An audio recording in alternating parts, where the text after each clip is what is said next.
Hello, Dr. Ed Huggett here. Today I want to look at the question of dry eyes and what can be done for it.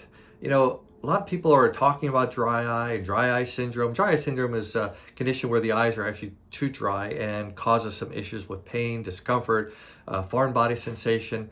It occurs more frequently in females, more frequently as we get older, but a lot of things on a daily basis can contribute to that condition of dry eye. And dry eyes, your eyes will feel dry. They can be something as simple as maybe feeling like a little gritty sensation in the eye. Sometimes it can be where the eyes actually drip water over the side, and that's because the brain is telling the eyes to overcompensate and make too much tears because the underlying eye problem is dry eye. It can be something as severe as a person waking up in the morning and their eyelids literally stuck to the front of their eyeball, and which can cause even further serious problems.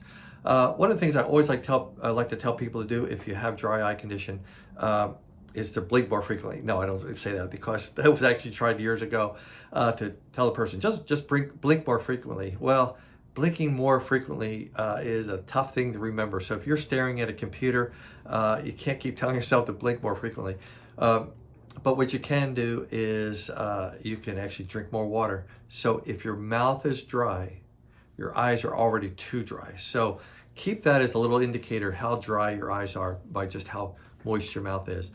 Two, certain medications can cause issues. Antihistamines, diuretics, they can cause an issue with dry eye where you become dehydrated. Caffeine, real common cause of dry eye, drinking too much caffeinated beverages. So if you drink a cup of coffee that's caffeinated, you're probably going to eliminate a little more than a cup of water eventually. So you actually have a negative balance of water. So you got to make sure you get enough water. As we know, alcohol does the same thing too. So watch for that. Lubricating eye drops are a great start, and it's always the first line of defense to help with dry eye.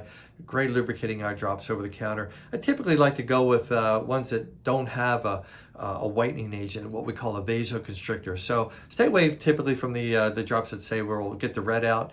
And go with a drop that has less or no preservatives in it, a preservative-free. A lot of times on the package you'll say PF, so preservative-free type of lubricating eye drop. And they range in anything from a very liquidy, very watery type of drop, all the way to gels and even to ointments. There's things like Refresh PM and various other lubricating ointments that you put in for very severe dry eyes, or just before you go to bed at night if you have problems at night. And one other thing to watch for, and that is the fan. Sleeping under a fan at night can severely dry your eyes out. Most people, in fact about 70% of the population, sleeps with their eyelids open part of the night. And what that does, if you're sleeping under a fan, that allows that evaporation to occur and water evaporating off your eye to cause your eyes to be much drier. Look for lighting too. Lighting's critical. Proper lighting, flicker free, flicker with a light. Sometimes LEDs will do it. Sometimes fluorescent lights will flicker. You want something that's glare free. And low blue light output is really critical too. That's important when it comes to keeping your eyes feeling comfortable and not drying out as much. So there you have it. If questions, leave them here. Comments, love to hear them. And we'll talk to you soon.